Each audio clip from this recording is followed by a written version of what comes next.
Assalamualaikum warahmatullahi wabarakatuh.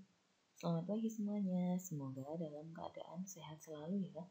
Hari ini kita akan belajar materi pembelajaran 5, muatan IPA, Bahasa Indonesia, dan SPDP. Subtema 1 organ gerak hewan, tema 1 organ gerak hewan dan manusia untuk kelas 5 SD. Namun yang perlu kita ketahui pertama adalah kompetensi dasar atau KD dan indikatornya. Yang pertama adalah materi IPA dengan KD menjelaskan alat gerak dan fungsinya pada hewan dan manusia serta cara memelihara kesehatan alat gerak manusia. Dengan indikator organ gerak hewan avertebrata atau invertebrata. Materi yang kedua adalah bahasa Indonesia. Dengan KD, menentukan pokok pikiran dalam teks lisan dan tulis. Dengan indikator, ide pokok atau pokok pikiran dalam bacaan. Materi yang ketiga adalah SPDP. Dengan KD, memahami gambar cerita dengan indikator, jenis-jenis gambar cerita atau ilustrasi. Materi pertama yang akan kita pelajari adalah IPA, organ gerak hewan avertebrata. Berikut adalah contoh dari hewan avertebrata. Apa itu hewan avertebrata? Hewan avertebrata adalah hewan yang tidak memiliki tulang belakang. Jadi kalau kemarin sudah belajar tentang hewan vertebrata yang memiliki tulang belakang, nah hari ini adalah hewan avertebrata, hewan yang tidak memiliki tulang belakang. Hewan avertebrata disebut juga hewan invertebrata. Ciri-ciri dari hewan avertebrata adalah susunan syaraf di perut, memiliki rangka luar, otak tidak terlindungi rangka.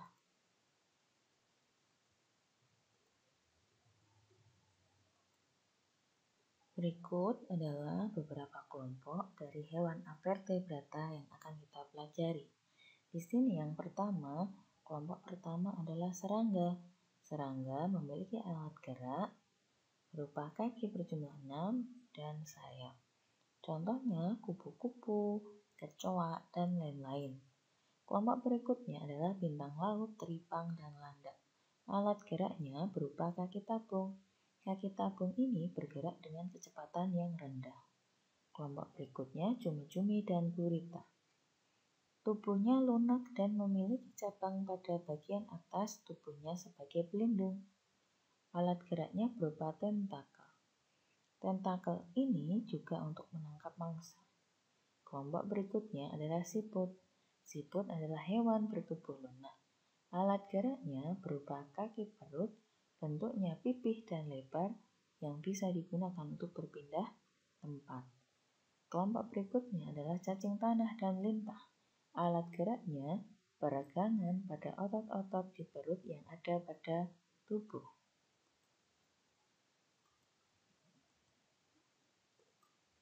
Berikut adalah contoh dari hewan avertebrata.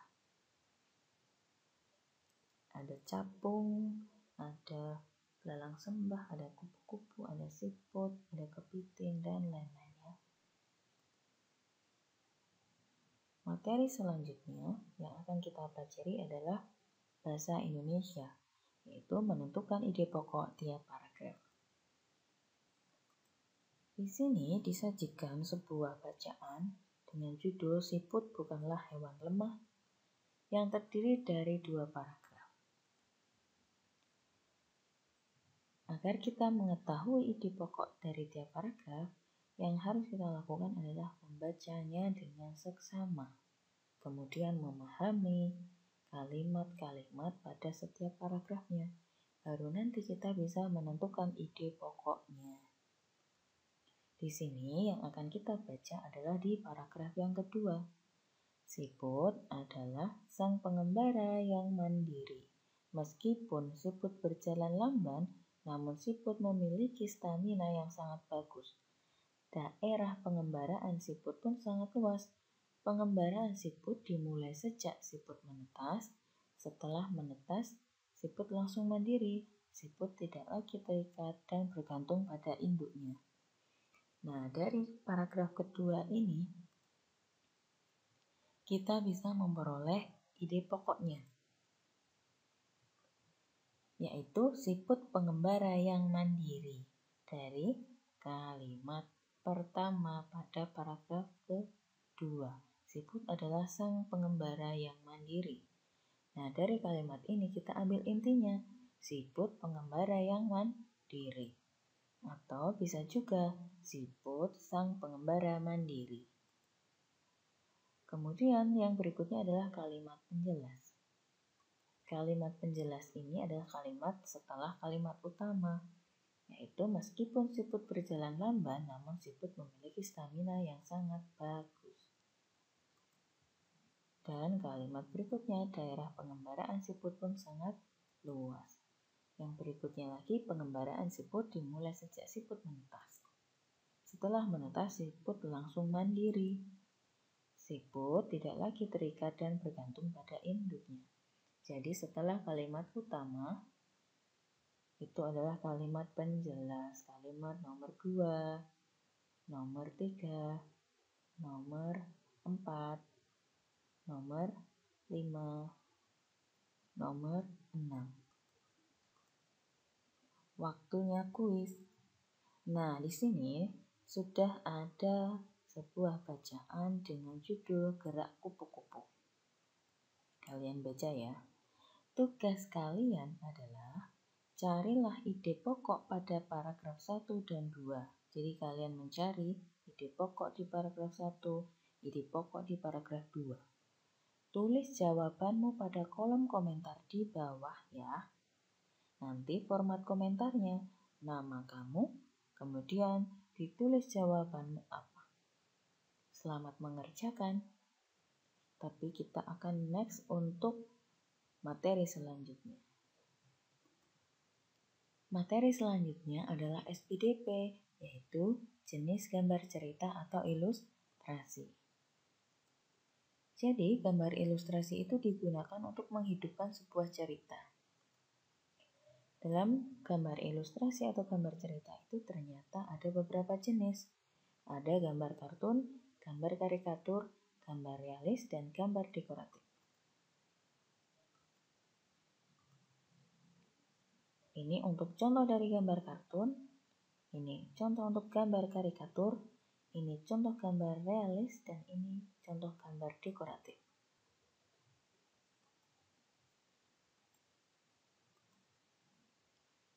Gambar kartun.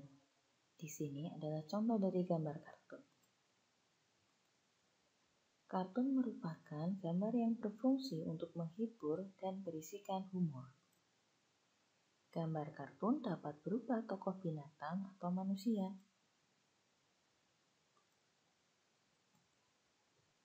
Yang berikutnya adalah gambar karikatur. Ini adalah contoh dari gambar karikatur.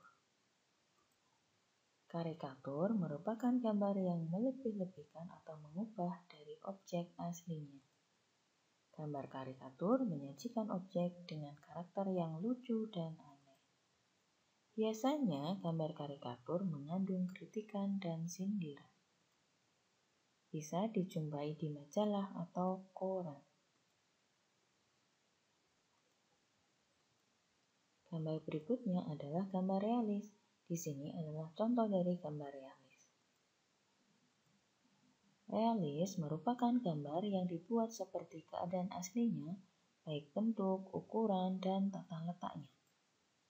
Contohnya, lukisan berjudul Kapal Dilanda Badai karya Raden Saleh, atau bisa juga lukisan wajah.